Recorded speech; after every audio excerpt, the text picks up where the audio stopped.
You know that weird stomach-dropping moment when someone asks a simple question and the answer feels like it just hit you in the chest? That's exactly what happened to me during our monthly couples game night. But before we get to that, I need to take you back a few months, because the story really began long before that night.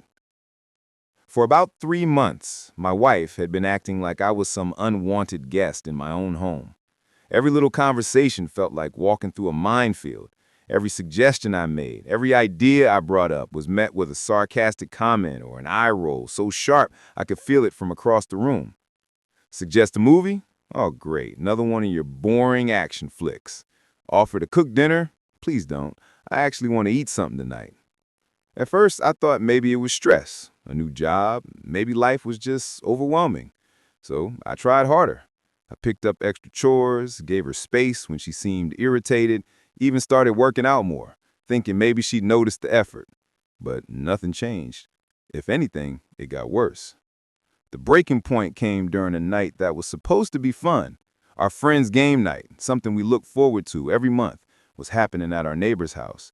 Everyone else was laughing, drinking, just enjoying themselves. Then someone pulled out a relationship question game, you know the type, designed to spark conversation between couples. Most of the questions were harmless. What's your partner's biggest fear? If you could travel anywhere together, where would it be? Cute stuff. But then came the question that would change everything. Knowing what you know now, would you marry your spouse again? The other couples went first. Sweet, loving answers all around. Absolutely. Yes, in a heartbeat. People laughed, shared little stories. The room was warm, full of love and nostalgia. Then it was our turn. My wife didn't even pause. She looked around the room with this almost triumphant smile and said, "Absolutely not. Never again. Seriously, who would sign up for this twice?" For a heartbeat, the room was silent. Then everyone laughed. They thought she was joking, as couples often do in that brutally honest way. "Wow, tell us how you really feel," someone said. "Points for honesty," another chimed in. But I wasn't laughing. I watched her face, and it wasn't a joke. There was a hint of relief, like she'd finally said what she'd been holding in for months. Everyone turned to me, waiting for my reaction.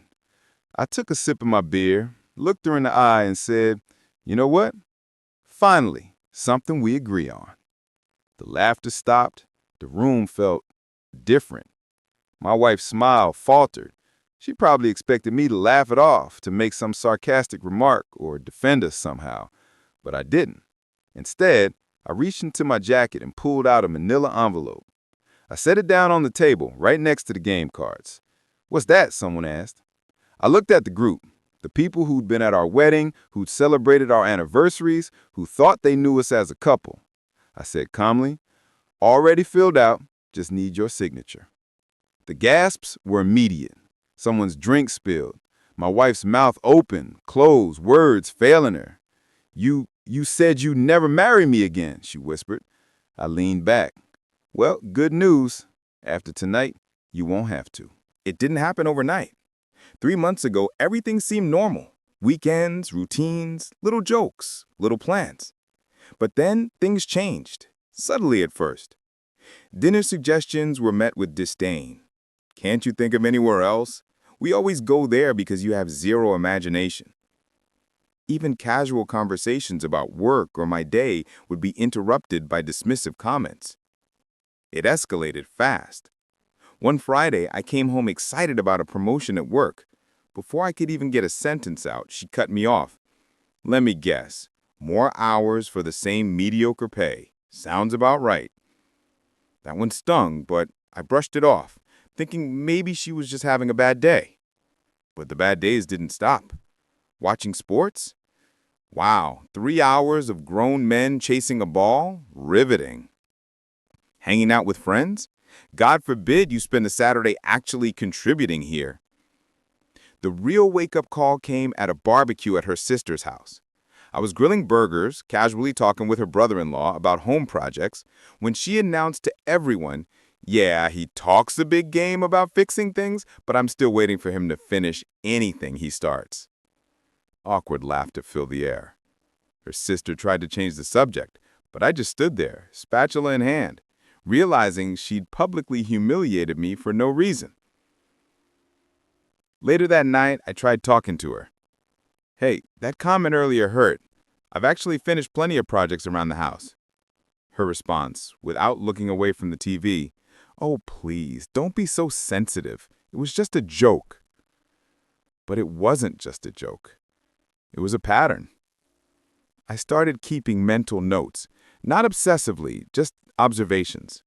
How often she criticized, dismissed, or contradicted me.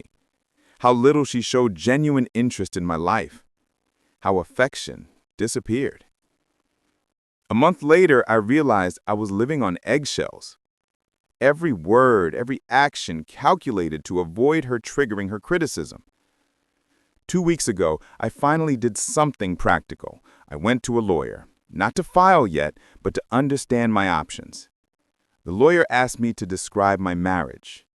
And when I did, she looked at me with real concern. "How long have you been living like this?" I hadn't realized how bad it was until I said it out loud. The lawyer handed me some paperwork.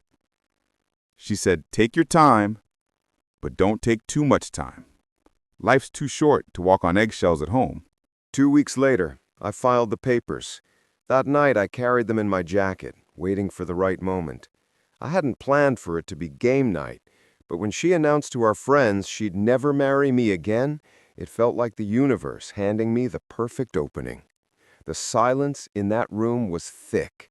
8 people staring at a manila envelope like it contained secrets that could shake the world. My wife's face cycled through shock, panic, disbelief. "You're joking," she said, her voice cracked. I opened the envelope, laid the papers neatly on the table. Official letterhead, legal wording, highlighted areas for signatures. "Does this look like a joke?" I asked. Our friends shuffled uncomfortably. One whispered to another, "Maybe we should leave you guys alone." "No," I said, "everyone stays. Honesty all around, right?" Her face went through every emotion: shock, anger, disbelief. For once, she had no witty comeback. I continued calmly.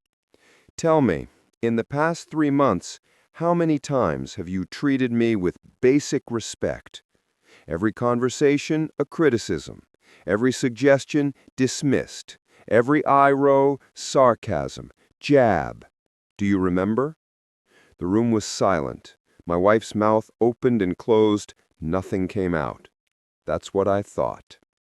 She tried a softer approach. "Okay, fine, maybe I've been stressed, but ending a marriage over a few issues, that's extreme."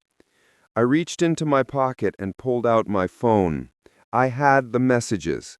3 days ago, she told her sister I was useless. Last week, she told our neighbor I had zero ambition.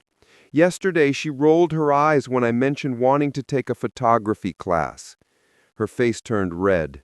You listen to private conversations?"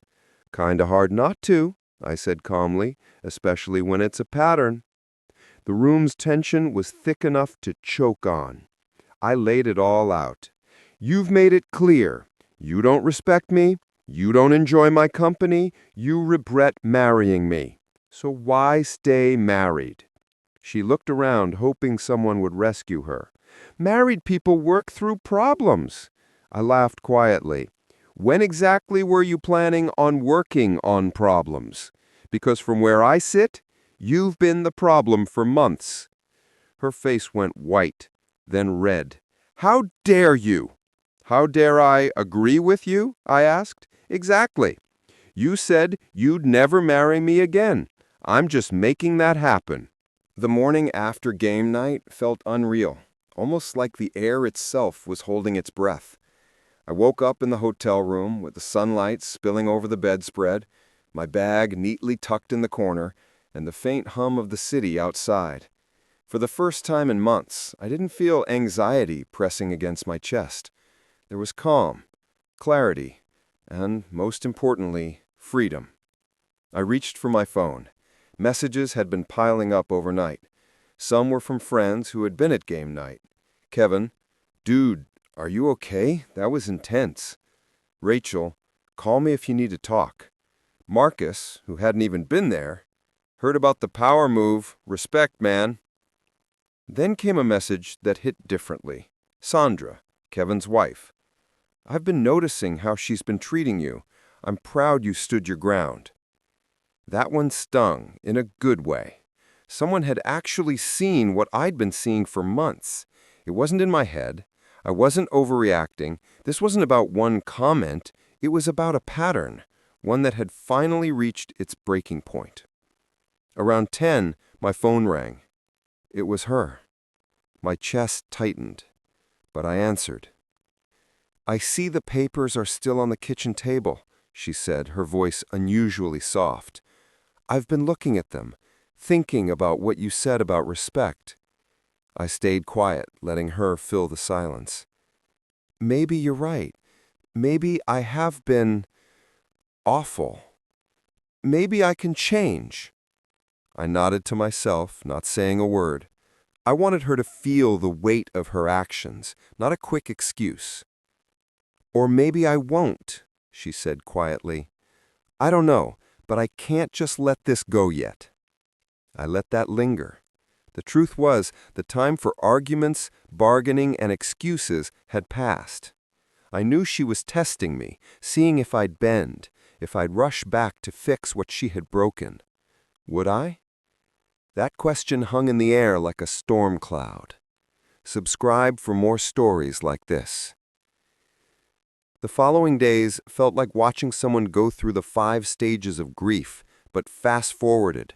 She called constantly, sent messages that carried every emotion imaginable: panic, denial, bargaining, guilt. Monday morning, we need to talk. Monday afternoon, I've been thinking, you might be right. Monday night, I set up the therapist appointment. Thursday, we can try to fix this. I didn't respond to most. There was nothing left to say.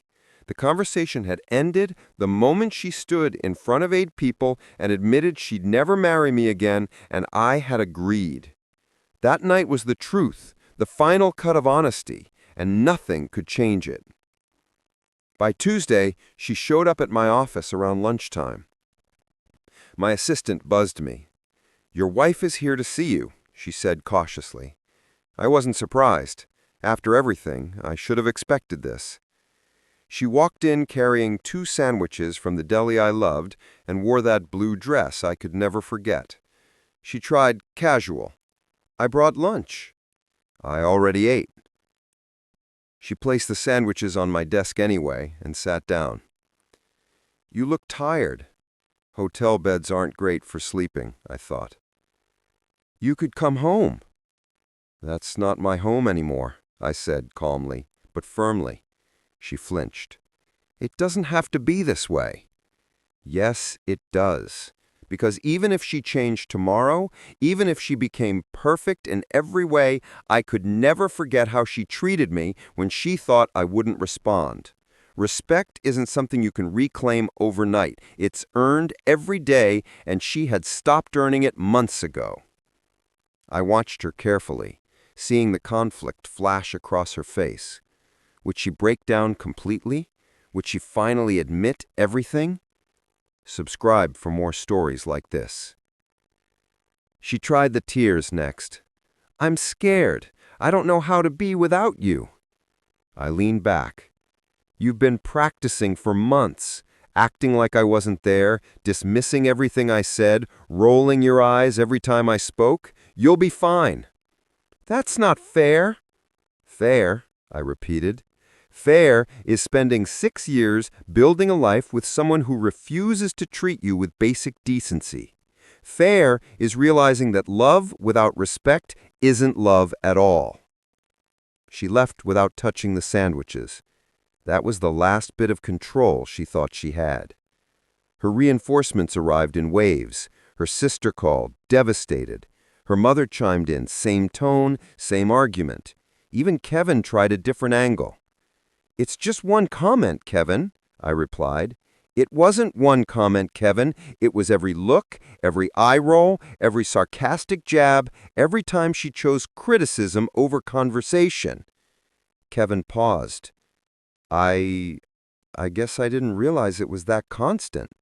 Exactly, I said. That's why I didn't react until now. I was trying to keep the peace, trying to be the bigger person, trying to save a marriage that she was actively destroying. Now, I wasn't trying anymore. I was done. Saturday morning brought the final act. She was waiting in the hotel parking lot when I came back from grabbing coffee. "The papers are signed," she said. Her shoulders slumped as she handed me the envelope. "You don't have to agree with this," I said. "I don't," she admitted. "Good. You only need to accept it. That's enough." I looked at her calmly. She could fight it, make things messy, but that would only prove my point. She already told everyone she'd never marry me again. That was truth. That was clarity. "I didn't mean it," she said quietly. "Maybe not tonight, but you said it, and that was enough." The envelope passed from her hands to mine, a physical symbol of what had ended and what I had claimed back, my dignity, my life, my peace of mind. And just like that, a chapter closed. But would she ever truly understand the damage done? Would I ever forgive, or was this closure final? Subscribe for more stories like this. In the months that followed, life slowly began to feel normal again. Different, but in the best way. I bought a small house, a place that was mine entirely, a home where nobody criticized my music, my choices, or my hobbies, where conversations didn't come with sarcasm or judgment. I met new people, made new friends, and even started the photography class I had mentioned. For the first time in years, I felt genuinely happy and fully respected. Sometimes I think about the game night, the envelope, the chaos of honesty. It feels almost like it happened to someone else, like a story I watched unfold in the corner of my life, but it shaped everything that came after. I learned that love without respect isn't love, that freedom isn't given, it's claimed, and that sometimes the universe gives you the perfect opportunity to reclaim your life. You just have to have the courage to take it. And for anyone watching, remember, you deserve respect, you deserve honesty, and you deserve a life where your worth is recognized every single day. If you've ever been in a situation like this, hit subscribe and stay tuned. More real, emotional stories like this are on the way. Months had passed since the envelope, the symbol of finality, was signed. Life had shifted, subtly at first, then dramatically. Mornings no longer carried tension. Coffee tastes were richer. Music sounded brighter. Even the sunlight seemed softer, more patient, as if the world itself had adjusted to my calm. I spent weekends wandering through the city with my camera, capturing details I used to ignore. The way sunlight danced on a cracked pavement, the laughter of children in the park, the intricate patterns of old buildings. Every click of the shutter reminded me that life moves forward, and beauty exists even after endings. Friends noticed the change. Kevin stopped by one evening and remarked, "You seem lighter." "I am," I said.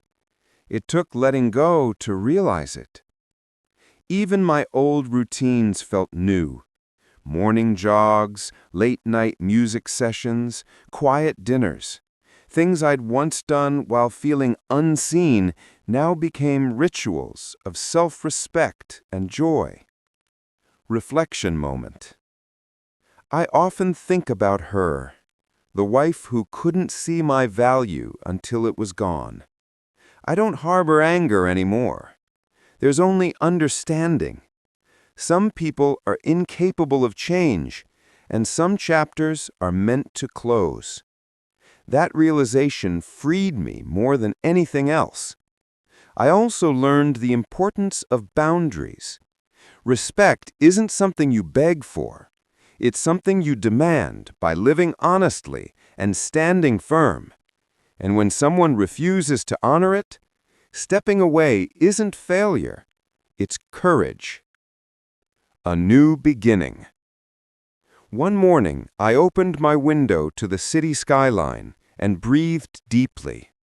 I felt gratitude for the lessons, for the clarity, and for the life I now had the power to shape. There were no regrets, only experience, and that knowledge felt like a gift. I started volunteering at a local community center, teaching photography to teenagers.